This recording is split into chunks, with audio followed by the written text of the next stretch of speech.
Welcome back, everybody. Ready to dive into another intriguing topic? Always. Well, today's deep dive is going to challenge some pretty fundamental assumptions about, public health. Ooh, sounds interesting. We're going to be tackling the history and effectiveness of quarantine. Okay. And you guys have given us a fascinating source to work with. Oh. It's a draft book called, Public Health Review Book 6 Draft.pdf. Gotcha. It's a pretty in-depth critique of quarantine practices. Okay. We're going to unpack its arguments and see if they hold water. Yeah. It's not just like a historical overview. Right. This book really digs into the evidence or, lack thereof to support using quarantine as a public health measure. Right off the bat, it introduces us to the sanitarians. Okay. This group of 19th century public health pioneers who were vehemently against quarantine. They sound like rebels. Right. Yeah. They were definitely ahead of their time. Yeah. The sanitarians believed that sanitation was the real key to public health, not, restricting people's movements. So clean water and proper sewage were their weapons of choice. Absolutely. Interesting. Figures like Edwin Chadwick and Thomas Southwood Smith, leading sanitarians, Okay. basically laid the groundwork for the way we think about public health systems today. It sounds pretty basic now, but I guess back then it was revolutionary. It really was. Their sanitation-focused approach has saved billions of lives. Wow. And yet they were super critical of historical figures like Napoleon for using quarantine to exert control. Yeah. Even comparing it to, like, a tyranny, worse than pestilence. That's a pretty strong statement. It is. But the book doesn't stop there. It goes on to argue that many historical quarantines weren't even effective. Right. That's a key point. Yeah. It challenges this assumption that historical quarantines, actually worked. Right. The book argues that many targeted diseases that weren't even contagious. Really? Yeah. Like plague, cholera, and even yellow fever. So you had these large-scale restrictions on people, but they were often misapplied, So they were just locking people up based on fear rather than facts. The book kind of suggests that. Yeah. That fear and misunderstanding, especially in those earlier centuries, they played a big role. Makes sense. It highlights the bubonic plague, in the 1350s, which likely spread through human-to-human transmission, Oh, interesting. not just fleas, as was, commonly believed. So it challenges that whole image of medieval quarantines being effective to stop the Black Death. Exactly. It seems like there's a gap between how we imagine quarantines worked historically and how they actually worked. Yeah, there is. But why do we cling to that idea that they were so successful? That's a great question. The book suggests that public health literature often glosses over those failures throughout history. Maybe because it fits a certain narrative of decisive action, Right. in the face of a threat. So maybe it's easier to believe in a solution, even if it's flawed, than to actually confront how complex disease is Right. and how limited our control over it really is. Exactly. And this brings us to another figure the book highlights, Dr. Charles MacLean. Okay, who is Dr. MacLean? So he was a Scottish physician, early 1800s. Okay. And he was doing some groundbreaking research on diseases like plague and yellow fever. Okay. And his work actually proved that those diseases weren't contagious Wow. in the way that people thought. So he was basically going against what everyone believed at the time. Yeah, pretty much. What was the reaction to his findings? That's where it gets interesting Uh-oh. and a little disturbing. Okay. The book claims that his work has been largely ignored Really? and even smeared. Deliberately. Yeah, by the public health community. Yeah. Now imagine that. Wow. Groundbreaking research. Yeah. That could have changed everything Right? about disease control Yeah. being swept under the rug. That's shocking. It couldn't have gone completely unnoticed, though, could it? Well, you're right, it didn't. The book attributes the dramatic improvement in public health partly to his research, coupled with, the sanitation efforts of others. So he just never got the credit he deserved. Yeah, basically. Wow. So if quarantine isn't this silver bullet, this historical silver bullet, what are the main arguments against it? Well, the book dives into, its inherent flaws. Okay. One key argument Human behavior and logistics make it nearly impossible to implement effectively. People aren't really known for following rules perfectly, especially when they're stressed or scared. Exactly. The book gives specific examples, too, of quarantine breaches Oh, throughout history. People breaking rules to get supplies, to see their family, or just, continue with their daily routine. we saw some of that during the COVID-19 lockdown. Right. People getting restless, Right. pushing those boundaries, Yeah. and even in controlled environments like hospitals Right? with stringent protocols, right? Yeah. We still see outbreaks. Wow. The book calls these nosocomial infections, and they really highlight the difficulty of containing a contagious disease, even with the best intentions. So even in a best-case scenario, quarantine is a leaky bucket. That's what the book suggests, yeah. Wow. And then there's the ethical dimension, too. Right. You know, quarantining healthy individuals raises all sorts of questions Right. about personal liberty, the role of the state. That's thorny because it forces you to weigh individual freedom against the collective good, Exactly. which is never an easy balance. The book doesn't shy away from those questions. It challenges us to really consider the trade-offs involved in quarantine measures. So we've got historical evidence of ineffectiveness, practical challenges in implementation, and ethical concerns. It's a lot to consider. Where does that leave us? Well, despite all that, Yeah. the book points out that quarantine is still a go-to public health measure. It's like we haven't learned from the past at all. You could say that. The book discusses modern examples, like the Spanish flu, SARS, Ebola, and, of course, the recent COVID-19 pandemic. Which I think is something a lot of our listeners can relate to, unfortunately. For sure. The lockdowns, the restrictions, the constant feeling of uncertainty, it really impacted us all. Absolutely. And the book suggests that a lack of rigorous cost-benefit analysis, and an over-reliance on models that don't fully account for human behavior. Yeah. Well, they contribute to the continued use of quarantine in these situations. It's almost like we just reach for a familiar solution without really questioning its effectiveness. So if quarantine isn't the answer, what are the alternatives? Well, the book makes a strong case for sanitation, hygiene, Okay. and targeted isolation of the sick Okay. as more effective and less harmful strategies. It sounds like we're coming full circle. Back to the sanitarians and their focus on the environment and individual responsibility. You could say that. Yeah. And it's not just an ideological argument. Right. The book presents evidence of how these measures have successfully controlled diseases like yellow fever and typhus. It's amazing how these historical examples can inform our approach to public health even today. It really is. And the economic implications are significant, too. Quarantine often disproportionately impacts the poor and vulnerable, Right. while sanitation, offers wider benefits to society. This is all incredibly thought-provoking, but let's step back for a second. If this book is so critical of quarantine, how does it explain its continued popularity and use in modern times? Yeah, Why haven't we moved on to more effective strategies? that's an excellent question. And it leads us to one of the most intriguing arguments in the book, the role of what it calls scientism. Scientism, that's a new one for me. What exactly does that mean? Essentially, the book argues that public health, especially in the modern era, has become overly reliant on models, theories, and assumptions, Okay. often at the expense of real-world evidence and critical thinking. So instead of looking at what actually works, we get caught up in these complex models and abstract ideas. That's the gist of it. Interesting. And the book uses the case of quarantine as, the ultimate example of this. Can you give us a specific example of how this scientism plays out in the context of quarantine? Sure. The book criticizes the over-reliance on mathematical models, to predict how effective quarantine measures are going to be. Okay. It argues that those models often fail to account for the complexities of human behavior and real-world logistics. So they're creating these perfect scenarios in a computer simulation, Well, but those scenarios don't really translate to the messiness of real life.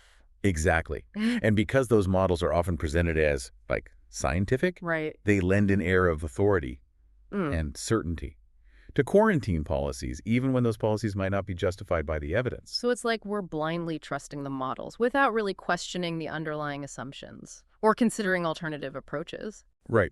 And the book argues that this tendency towards scientism can have really harmful consequences. The those unnecessary lockdowns and restrictions that we saw during the COVID-19 pandemic. It's almost like we're placing more faith in the models than in our own common sense and experience. In a way, yes. Yeah. And the book encourages us to be more critical, more discerning consumers of public health information, Yeah. especially when it comes to quarantine. So we shouldn't just accept these models and policies at face value, but really dig into the evidence and ask tough questions. Precisely. The book is calling for a more evidence-based approach to public health, Okay. one that prioritizes real-world outcomes over theoretical models and assumptions. Okay. I think we're starting to get a clearer picture of the book's central argument here. Okay. But what about the historical examples? How do those fit into this idea of scientism? Well, the book uses a number of fascinating historical examples, But like what? Give us a specific example that brings this to life. Okay. Well, the book talks about yellow fever. In the 19th century, for years, people believed it was contagious. Right. Quarantines were widely used to try and control its spread. But we now know that yellow fever is transmitted by mosquitoes, Right. not person-to-person contact. That's right. But even before that mosquito vector was discovered, there was evidence that yellow fever wasn't contagious.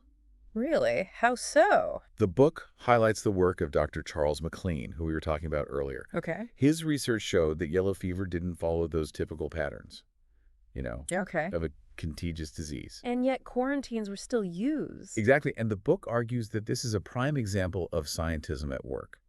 Public health officials were so sure about contagion that they just ignored the evidence that contradicted that. So even when the facts were staring them in the face, they clung to their theories. It seems that way. And this wasn't just some harmless intellectual debate. Right. Those quarantines for yellow fever had devastating consequences. Yeah. Economic, social, Right. all based on a flawed understanding of the disease. Wow. It really makes you wonder how many other public health policies are based on, flawed science or outdated assumptions. That's a big question, and it's one the book encourages us to ask. Okay, so we've talked about the sanitarians, Charles McLean, the human factors that make quarantine difficult, and the role of scientism. What else does this book explore? Well, it dives deep into specific historical cases of quarantine, Okay. both for contagious and non-contagious diseases. Highlighting how the remedy has consistently failed and caused immense harm. Let's start with the non-contagious ones. What examples does it give? One of the most striking is the plague. Okay. For centuries, people considered it like this highly contagious disease, Right. and quarantines were a standard response. Right. Those images of plague doctors with their masks and cloaks, Yeah. they're pretty ingrained in our cultural memory. Exactly. But the book argues that those quarantines were largely ineffective, and for a very simple reason. The plague, at least in its bubonic form, Right. is spread primarily through fleas, Right. not person-to-person contact. So locking people up wouldn't have actually stopped the spread. Not necessarily, no. Hmm. The book cites evidence that plague outbreaks often occurred in areas with strict quarantines, Wow. while other areas without quarantines remained relatively unaffected. So they were essentially targeting the wrong vector. You could say that. Interesting. The book makes the point that those quarantines that focused on restricting human movement, Yeah. they were misguided. What they needed to do was control the rat population Okay. and, improve sanitation. Which again brings us back to the sanitarians It does. and their focus on hygiene and environmental factors. Exactly. It's a recurring theme. So if quarantines for non-contagious diseases were largely pointless, what about the contagious ones? What kind of examples does the book give? It covers a wide range of historical outbreaks, from the Spanish flu to SARS to Ebola. But I think one of the most compelling examples, and probably the most relevant to our listeners, is the 1918 influenza pandemic. The Spanish flu, that was devastating. Millions of people died. That's right. And the book argues that the quarantines implemented back then, Okay. while well-intentioned, were ultimately ineffective in stopping the spread of the disease. Really? What evidence does it present? It cites studies showing that cities with strict quarantines often experience similar infection rates to those with more relaxed measures. Huh. It also points out that the virus was often introduced to new areas through other channels, like, troop movements during World War I, Okay. which quarantines couldn't really prevent. So it's like they were trying to put a Band-Aid on a bullet wound. Exactly. The book argues that focusing solely on restricting human movement ignores how complex disease transmission is Right. and how limited quarantine measures are. So if quarantines weren't effective, what did help to mitigate the spread of the Spanish flu? The book suggests that things like improved sanitation, Okay. hygiene practices, Mm, and voluntary isolation of the sick, right. they likely played a much more significant role in slowing the pandemic. It's interesting how those same strategies keep popping up Yeah. regardless of the specific disease or time period. It really highlights the importance of those, foundational public health principles. Okay, so we've talked about the plague and the Spanish flu. What other examples of failed quarantines does the book discuss? Well, it covers a wide range of outbreaks, Mm. including cholera, yellow fever, typhus. Mm. It even goes into more recent examples, like the SARS outbreak in 2003 and the Ebola epidemic in West Africa Okay. in 2014. And what's the common thread running through all these cases? Well, the book argues that despite, the best intentions and efforts of public health officials, quarantines consistently failed to achieve their goal Mm. of stopping the spread of disease. They were often poorly implemented, Mm-hmm.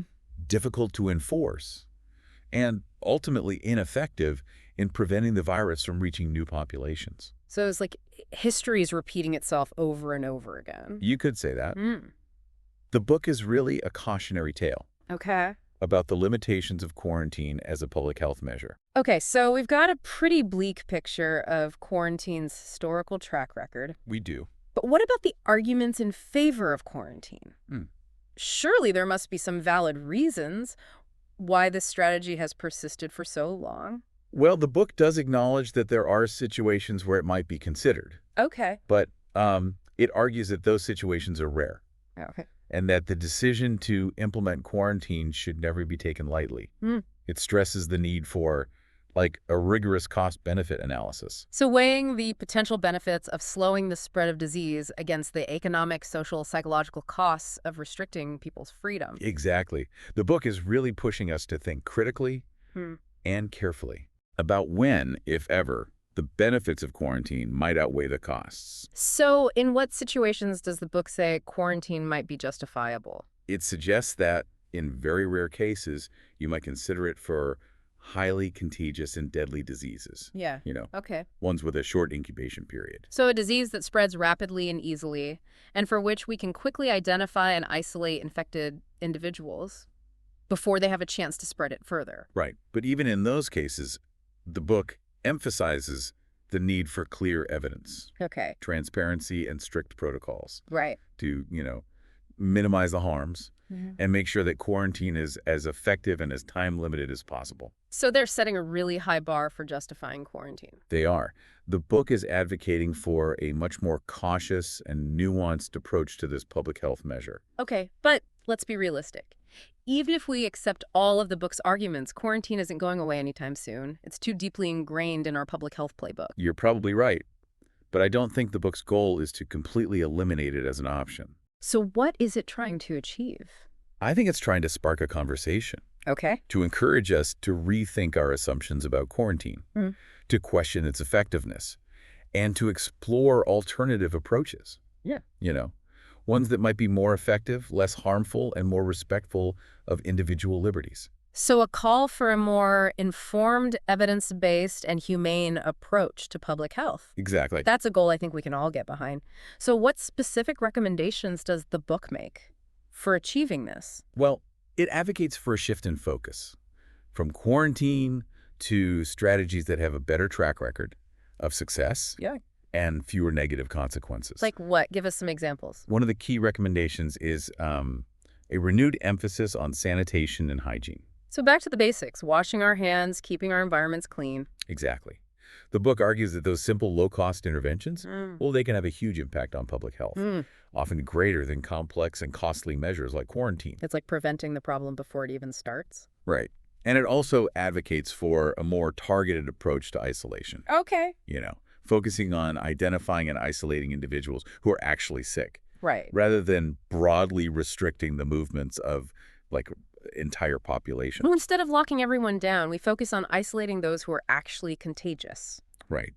The book argues that approaches more effective, less disruptive, and more respectful of individual rights. Okay, those are some pretty concrete recommendations. But Yeah. what about the bigger picture? What does the book say about the future of public health?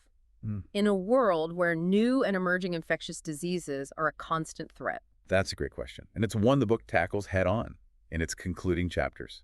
It argues that the key to a more effective and sustainable public health system lies in empowering individuals Okay.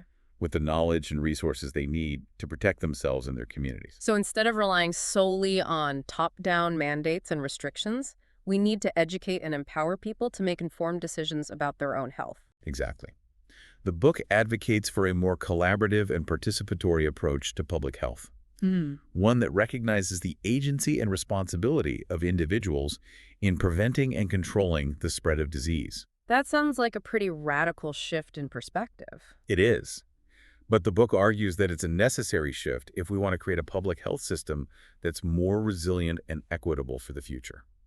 So instead of viewing public health as something that's imposed on us by experts and authorities, we need to start seeing it as a shared responsibility, something we all have a role in shaping. Exactly. The book is calling for a more democratic and participatory approach to public health. Okay, that's a really compelling vision, but how do we get there? What steps can we take to move towards this model, this more empowered and participatory model of public health? Well, the book outlines a number of strategies, Okay. ranging from educational initiatives to community-based programs to policy changes that prioritize individual choice and responsibility. Can you give us some specific examples? Sure. The book emphasizes the importance of public health education. Okay. That goes beyond simply telling people what to do. Right. It advocates for giving people the information and tools they need to understand the risks, make those informed decisions, Yeah. and take ownership of their own health. So instead of just saying wash your hands, we actually explain why it's important. Exactly. It's about empowering people with knowledge, not just directives. Okay. The book also highlights the role of community-based health programs, Mm. especially in reaching underserved populations Right. and building trust in public health interventions. So working with local communities to tailor those public health messages and programs to their specific needs and concerns. Right. It's about building partnerships, not just imposing solutions. Right. And at a policy level, the book advocates for shifting away from coercive measures, like those mandatory quarantines, Right. towards more voluntary and incentive-based approaches. Right. Ones that encourage individuals to take responsibility for their own health and the health of their communities. So things like providing financial support for people who need to isolate or offering rewards for getting vaccinated. Exactly. It's about creating a system that encourages and supports those healthy behaviors, rather than just relying on punishments and restrictions. Wait, I think we're starting to get a clearer picture of the book's vision for the future of public health. Okay. But it's a pretty radical departure Yeah, it is. from the way things are currently done. It is. But the book argues that this kind of fundamental change is necessary. If we want to create a public health system, well, for the 21st century, one that's more effective, Well, equitable, right. and sustainable. So a system that's more responsive to the needs of individuals and communities. Yeah. And that empowers people to take an active role in their own health and well-being. That's the idea. Well, that's certainly a lot to think about, but let's not get ahead of ourselves. We've been focusing a lot on the big picture, Right. the book's overall arguments. Let's dive back into some of those specific historical examples. Sounds good. Which one do you want to explore? Well, the book mentions a story about a guy injecting himself with plague pus. That sounds pretty intense. Oh, you're talking about Dr. Antoine Clot, Okay. also known as Clot Bey. Yeah. He was a French physician working in Egypt in the 19th century, Okay. and he was determined to prove that plague wasn't contagious. Wait, so he deliberately infected himself with the plague? He did. Wow. Not just once, but 3 times. He injected himself with pus from plague buboes. Yeah. And guess what? He didn't get sick. You got it. He remained perfectly healthy, proving his point that plague wasn't transmitted through direct contact. Wow. That's some serious dedication to science. It is, and it's a great example of the kind of empirical evidence that the book champions. Okay, so Clot Bey proved that plague wasn't contagious. But the book also mentions John Snow. Wasn't he the guy who figured out that cholera was spread through contaminated water? He was. John Snow was a British physician. Okay. in the mid-19th century, Okay. and he's considered one of the founders of modern epidemiology. And how did he figure out the link between cholera and water? Well, there was a major cholera outbreak in London in 1854, Okay. and Snow meticulously mapped the cases, tracing them back to a single water pump on Broad Street. So he was like a detective piecing together the clues. Exactly. Well, And by removing the handle from that pump, he effectively stopped the outbreak, proving that cholera was spread through the water, not, through miasma or bad air, which is what people believed back then. that's an amazing story. And what does the book say about Jon Snow's work in relation to quarantine? Well, the book points out that Snow's findings further undermine quarantine, demonstrating that controlling the source of contamination was way more effective than just restricting human movement. So cleaning up the water supply instead of locking people up. Exactly. Another example of how understanding disease transmission can lead to more targeted and effective interventions. I'm starting to see a pattern here.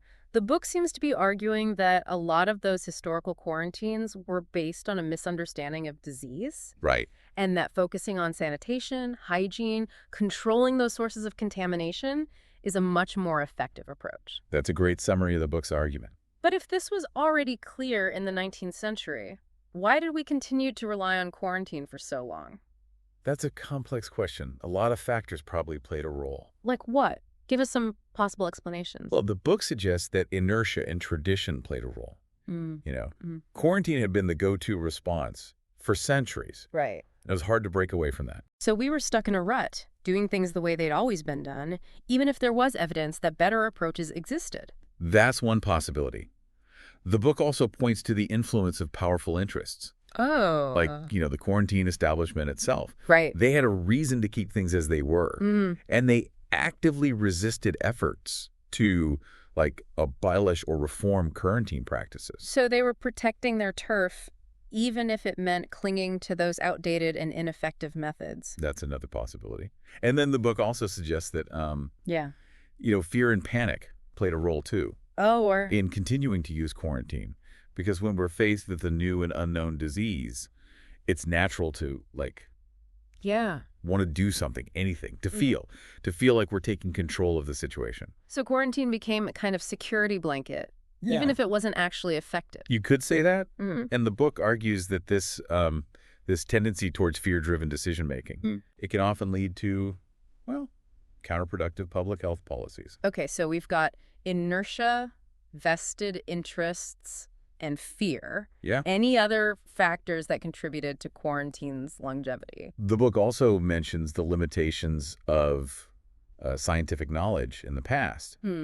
Before the germ theory of disease was widely accepted, Right. it was really hard to understand how diseases spread, Right. which led to a lot of misguided interventions, Yeah. including quarantine. So we were essentially shooting in the dark, trying to control something we didn't fully understand. Right. And the book argues that even as, our scientific knowledge advanced, quarantine continued to be used. Yeah, out of habit, convenience, or maybe just a lack of willingness to challenge the status quo. So it's like we were clinging to an old tool, even though we had developed new and better ones. That's a good analogy. Okay, I think I'm starting to get a better understanding of, the historical context surrounding quarantine. Yeah. But let's shift gears a bit.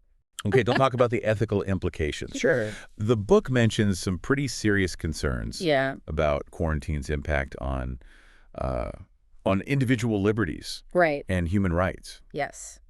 It really dives deep into the ethical dilemmas posed by quarantine. Okay. One of the core arguments is that quarantine inherently involves a trade-off between individual freedom and collective safety.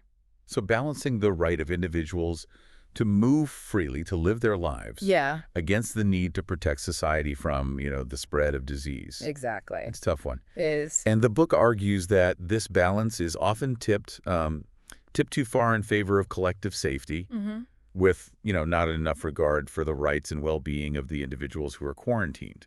I think that's a fair point. Can you give us some specific examples of how quarantine can infringe on individual rights? Sure. Okay. Quarantine can involve, restrictions on freedom of movement, assembly, even speech. It can lead to forced confinement, isolation, separation from loved ones. Wow. It can also have significant economic consequences Right. as people are prevented from working or, conducting business.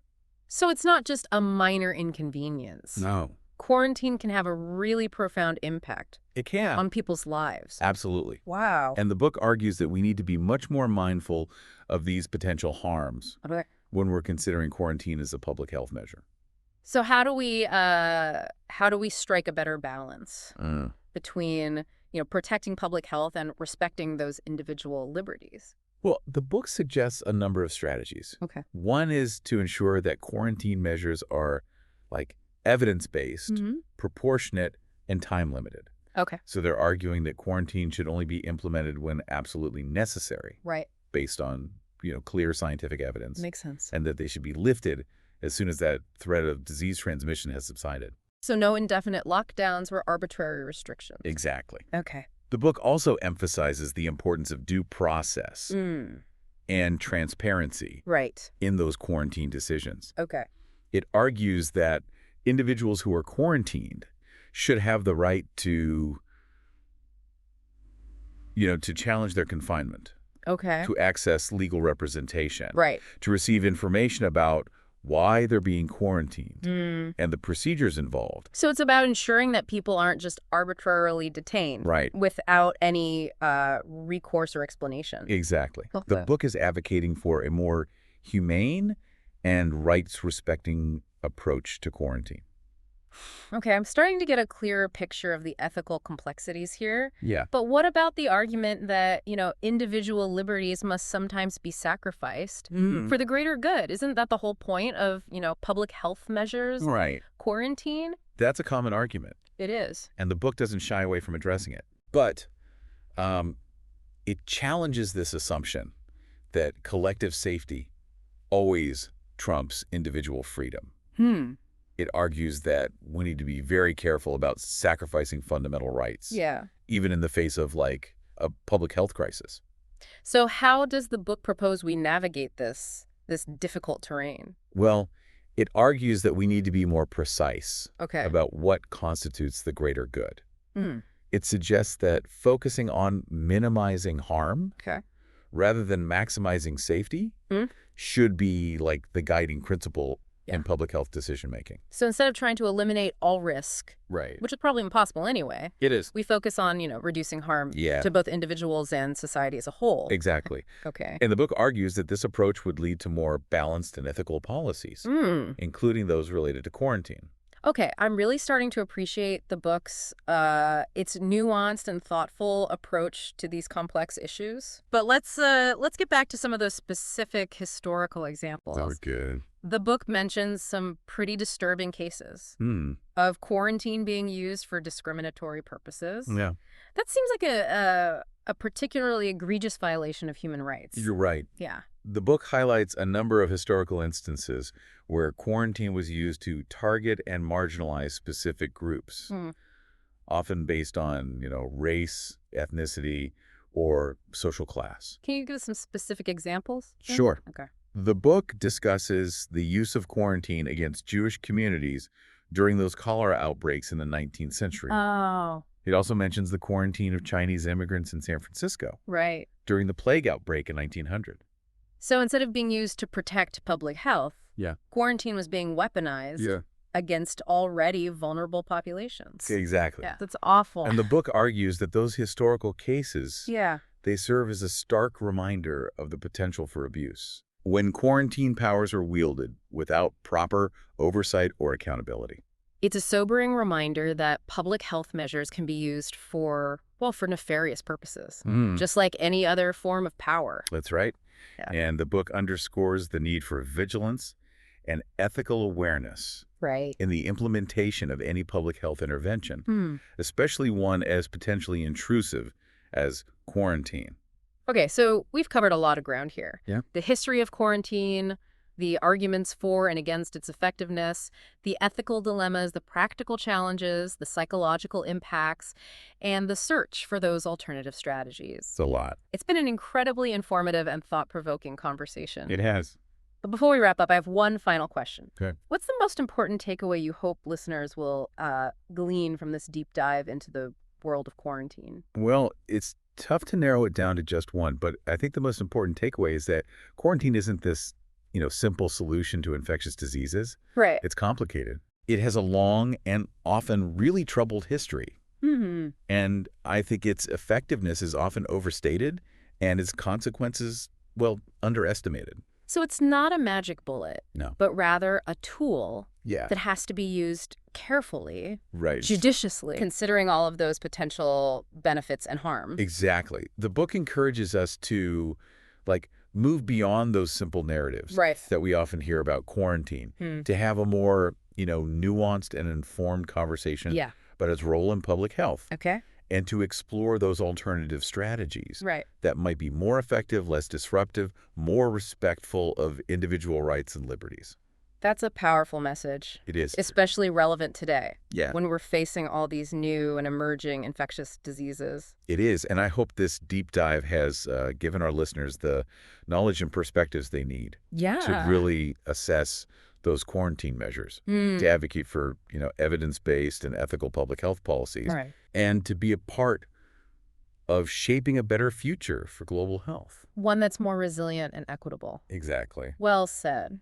And on that note, I want to thank all of our listeners for joining us Yes, thank you. on this deep dive into the world of quarantine. It's been a journey. It has been a fascinating and enlightening journey, and I hope you found it as thought-provoking as we have. We do. We encourage you to keep exploring this topic. Yeah.